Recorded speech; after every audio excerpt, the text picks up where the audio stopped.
அங்கே வேறு சில பதட்டமான சுச்சுவேஷன்ஸ், வேறு சில அசம்பாவிதங்கள், அந்த மாதிரி எதுவும் நடந்துடக்கூடாதுன்றதுக்காக தான் நாங்கள் அவாய்ட் பண்ணோம்.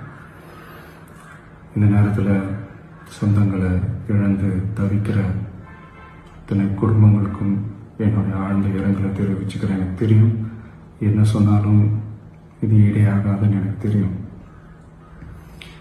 ஹாஸ்பிட்டலில் ட்ரீட் பண்ணிகிட்ருக்கிற எல்லாருமே சீக்கிரமாக க்யூர் ஆகி வரணுன்றதை இந்த நேரத்தில் நான் வேண்டிக்கிறேன்.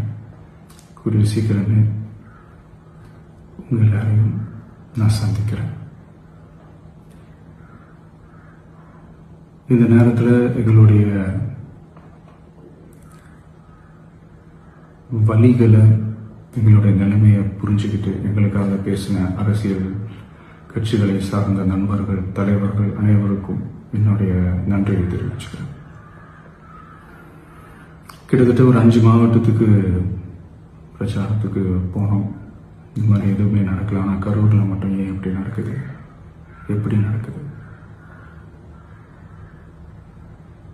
மக்களுக்கு எல்லா உண்மையும் தெரியும்.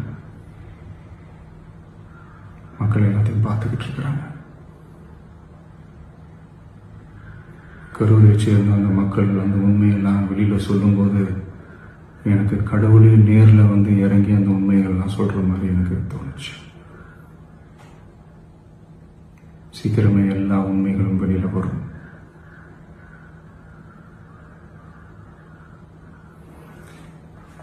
எங்களுக்கு தரப்பட்ட இடத்துல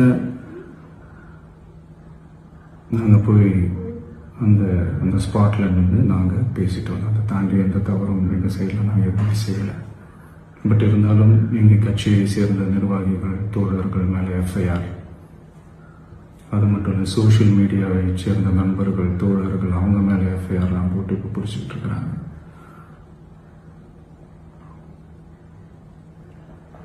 சிஎம் சார், உங்களுக்கு ஏதாவது இந்த பழி வாங்கணும் அப்படின்ற எண்ணம் ஏதாவது இருந்துச்சுன்னா என்ன வேணாலும் பண்ணுங்க.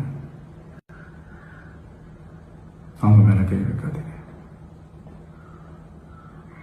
நான் ஒன்று வீட்டில் இருப்பேன், இல்லை நான் ஆஃபீஸில் இருப்பேன்.